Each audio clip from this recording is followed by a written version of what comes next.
I had a conversation a long time ago with someone during the Occupy Wall Street era who is a far left, Antifa, ultra woke, very intelligent, totally educated in philosophy, who completely agreed with me on everything, with one core difference.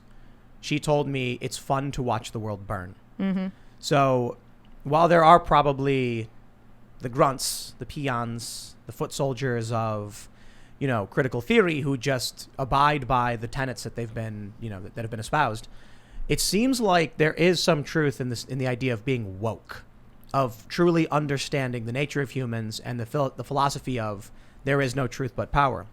Because it seems like, well, they're actually in a sense correct. Of course, there's objective truth, but they know that people will absolutely give up any notion of truth for comforting lies and or personal benefit. And that's what they exploit.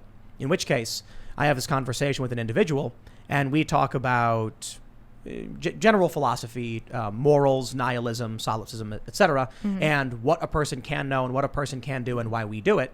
And we ultimately come to this conclusion that in the end, we're just kind of being hopeful that what we're doing is the right thing because we only know so much, right? What is saying true wisdom is knowing that you know nothing. And so my response was, in which case, I'll seek to do the most good. I want people to feel better, to flourish, to live long, healthy lives, to be happy with their families, to be protected, safe, life, liberty, and pursuit of happiness. And that means sometimes there's harsh realities like personal responsibility. You have to work hard and it might not be easy. And she said, no, I just want to watch it all get screwed up and burn. It's fun. There's no point. If there's no point, there's no end. And everyone just chooses what they want to believe anyway. Then let's have some fun with it. And this person's extremely active today in far left politics, writing books and holding rallies. And I know when I see this person, their true intent is I want people to smash and burn because at least life isn't boring then. Well, again, she's acting in integrity with what she has decided is the moral framework of the universe. So it's like after Hegel, and one of my favorite philosophers, Francis Schaeffer, calls Hegel the line of despair. So it's like at Hegel, philosophy changed and people gave up the project of understanding truth objectively. And it changed to kind of coping with this reality that the universe is absurd and that there is no meaning attached to our morality. There's no meaning attached to our language. There's no meaning attached to anything we do, really. Sad. So, yeah, it's very sad. I mean, it ends in nihilism and despair. It has to. Because once you remove meaning, you remove hope. It's like, what's the point? Because like one of the, John Paul Sartre, for instance, like not too long after Hegel, was like, this is where the trajectory naturally goes. Right? His whole thing was, we can't really ever know what's true, what's real. And if we experience something true and real, we wouldn't even be able to communicate it to someone else or even to ourselves. Therefore, the only way to like authenticate your existence is by an action of the will. But it's still completely disconnected from meaning. And so Francis Schaeffer in this book that I was reading recently used the example of you're driving down the street in the rain and you see somebody standing with an umbrella, you stop and you pick them up and you give them a ride and you go on, and that was an act of the will that authenticated your existence. But an equal act of the will that would authenticate your existence is you're driving in the rain, you see somebody with an umbrella and you run them over, equally authenticating. So who cares? It's just like, and you're like, okay, if that's where we've arrived, is like that there's nothing, we can't attach meaning to morality, we can't attach meaning to our words, then yeah, why not? Like, so how do you like say I should do these things? Because those are kind of shoulds, right? I want to be good, I want to help, I want to, I have a unique moral framework based around negative entropy and creation and protection. So I wonder, a lot of people believe that a society can't function without a religion. Obviously, many people who are Christian or Jewish believe that the United States needs to maintain these Judeo-Christian moral this Judeo-Christian moral framework. I agree with them to a great extent, but we've seen a society based heavily in the moral foundations of religion, and if we went back 100 years, we'd not be happy with that. There was a period where it weakened to a point where we had a lot more liberty than we'd ever had in the past. I mean, I brought this up recently. Constitutional carry of the Second Amendment is expanding across the country only the past 10 years. In the 80s, we had a Second Amendment, but you had less gun rights. Free speech as we know it didn't actually get solidified until like 1961, because we had that ruling in, was it Brandenburg v. Ohio or whatever, which finally gave us true free speech as we know it, and there are still restrictions on our speech. So it's interesting to me when I think about this that there are many people that they say red-pilled. And red-pilled is very much the other side of being woke. It means essentially the same thing. Yep. But if you look at the average woke person and the average red-pilled person, they actually aren't awakened to much of anything.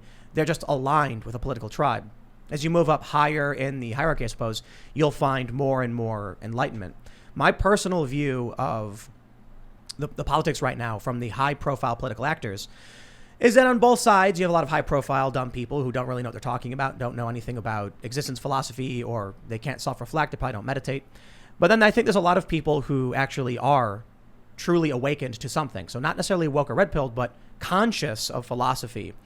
I do, however, think those that find themselves on the anti-woke side when understanding philosophy are good. And generally speaking, those on the woke side are generally bad. And the reason for this is that when I started, we had a really great discussion about religion several times, actually. We always do these bonus segments. They go for a really long time. We talk about philosophy and religion. I was talking about my moral foundations and why I choose to do the things that I do.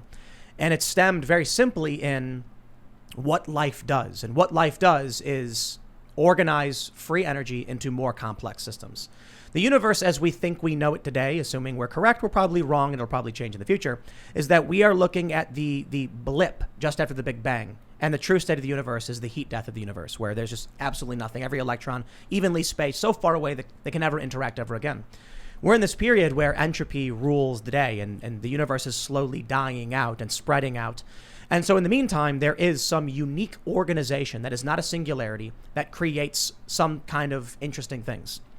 Free energy organizes itself into molecules, elements, eventually single-celled life forms. Well, actually, first self-replicating proteins, then single-celled life forms, then multicellular life forms. Then multicellular life forms grow to a point where they start interacting with each other, creating ecosystems. The one thing that we can truly see life do is organize, create, or I shouldn't say create in the physical sense. They're not making things, they're organizing and giving structure to things. The woke are the opposite. They're deconstructivists. They want to take ideas and rip them apart. They want to smash windows. They want to go into organizations and break them apart. I want to build things and make them better. Get rid of the parts that are vestigial or broken and slowly improve upon society to the point where maybe we'll have a Star Trek-like future where we're in a spaceship and we can travel the stars and have replicators and people are much more happy and continue the process of organizing the universe, as it were. Mm-hmm. Woke tends to be a disorganizational and chaotic force. Mm-hmm. That is a force of entropy. Of course, a law of the universe and the dominant one, which is it is a bit, oh, now YouTube's going to claim I swore. It is a bit depressing. Mm-hmm. But when I look at that conversation I had with that woke activist who understood much of these ideas, they chose to be chaos and destruction. Mm-hmm. I chose to be creation and order. Mm-hmm. I view creation and order as good for very simple reasons. Like I mentioned, we see life do this, but also, who wants to die? Now, some people do for some reason, like their body is breaking down, the organization of their form no longer functions, and they're in pain or they're suffering or something is wrong. But most people, and almost all life, one of the core aspects of life is the desire and the will to fight to live. Mm-hmm. So when I see a chaotic, destructive force breaking things, I see that as inherently bad because it defies the function of what life does. Right. Not necessarily not at all, I think, a Christian framework in any capacity, but certainly much more in alignment with the structure of order, creation, and protection. Sometimes you need destruction because too much creation can lead to cancer, too many cells producing, so you need cells to apoptosis and destroy themselves. Sometimes you need like neutral, not creation or destruction, but a balance where the cell is just in not stagnation, but in synthesis or in. So there is like a neutral aspect to reality, I think, that we're missing. I think it's by design too. You could theoretically argue that the critical theorists, the woke, are actually an extremely harsh version of order, where I recognize sometimes destruction is necessary if it serves the greater creation. Unfortunately, it is, as we believe it now, in order for there to be negative entropy, there has to be greater entropy created along the way. However, if you look at the woke and you look at authoritarianism, eventually they are so rigid. It's like creating a giant tower that goes up in a straight vertical line. It collapses. So in the short term, you may say, if the woke had their way, they would create a rigid power structure, which is very orderly. Those who take the power are in charge, and they can control systems that way. Obviously, the communists in the Soviet Union had structure, they had order. But it was so rigid and it was so straight up that eventually you knock out one block and the whole thing falls down. So you need a robust structure. Ultimately, I view woke, left, communist, socialist, etc. in the long term as a destructive path. It's like watching someone build a bridge to nowhere where eventually it just crumbles and falls to the ground, and it's destruction. And they're actively fighting against us who are trying to build, improve, and... So they're creating a system that's susceptible to destruction because it's brittle from its extension. But it does destroy. As a result, a falling bridge will destroy that which it lands upon. Sure. They also are actively stripping organizations and structures to build their broken system, which is why I view it more like an... what's the right way to put it? There are people who are taking resources and building something nonsensical that will eventually destroy the system. Parasitic. Whatever. Call it what you want. I think that Jordan Peterson has definitely spoken to this because he talks about the negative ramifications of having too much order and the negative ramifications of having too much chaos. So when you get to the level of authoritarianism, you have too much order. But when you get to the level of postmodernism, when you can't even agree on the definition of the word that you're using to discuss these ideas, that is too much chaos. Yes. So as far as Fire. I'm concerned, what, fire? Yeah, it's fire. Oh, how so? It's fire. It's consuming resources and converting them into... Okay. So not parasitic. It's like burning. Okay. But yeah, so like these ideas are so disorganized and unstructured. This is the negative manifestation of chaos and the negative manifestation of order in both wrapped into this nice little package of wokeness, this critical theory. And I'm not sure what their end goal is here, but it's hear me out about this theory. Let me what you think. I think that religion and God worked for a long time, but now it's to the point where it doesn't make sense to a lot of people. It's hard to measure. We can't really measure it. So people are looking for a unifying theory.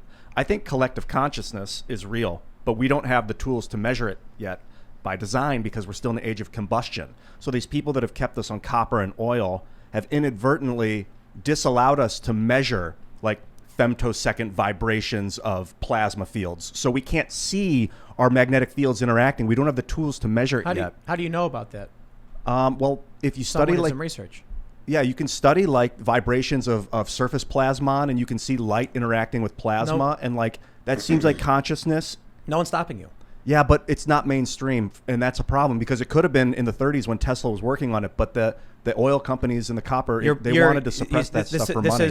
You're blaming someone else for what you should be doing. I think the unexpected result is this uprising of a new religion because we've suppressed what is actually real.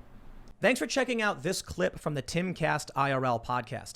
If you want to see the full show, come back to this channel, youtube.com/TimcastIRL, Monday through Friday at 8 p.m., where you can leave comments and super chat, and we actually will read your comments on the show. Don't forget to like, share, subscribe, and if you want exclusive members-only content, segments you can't get anywhere else, go to timcast.com, become a member, and we even have full bonus episodes. Thanks for hanging out, and we'll see you all next time.